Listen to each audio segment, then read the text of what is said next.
Week 11 and the final talk week of the module. We are now down at the opposite end of the body from the head where we started, and we're now down at the person's foot. Now there are no shortage of subjects to speak about when we get down to the person's foot. But in this session we have a chat about the diabetic foot and how lesions on a foot which may seem trivial in a non-diabetic, in a diabetic could be life-threatening. It's not no exaggeration to say that. Then we have a talk from Martin Fox again about the vascular aspects of podiatry. This has been a revelation to me, I've got to tell you, the relevance of podiatry to the treatment and assessment, not just of problems in the foot now, but of global problems affecting the person's cardiovascular system, has come as a surprise to me, I've got to tell you.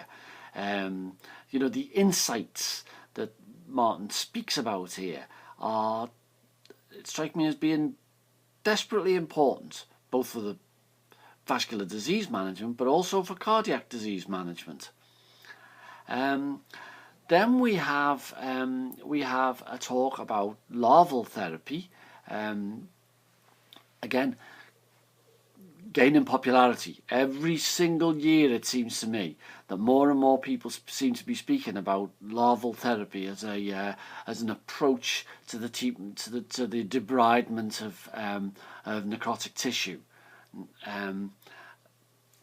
and makes an extremely convincing case. I don't know what you think, but she seemed to me, when I interviewed her, to make an extremely convincing case about how good this is as an approach to wound management. And then finally we have somebody who speaks to me about the experience of going through, first of all, a diabetic foot, owning a diabetic foot and putting up with its problems, but then undergoing an amputation and what the long-term effects of that was. You know, again, I was surprised to find that this person was so glad to see the back of his foot, that this came as such a relief for him. My guess is that for the majority of you who work with patients who have extremely painful feet, that this isn't an unusual thing to come across. But for me, this was surprising. You know, human condition.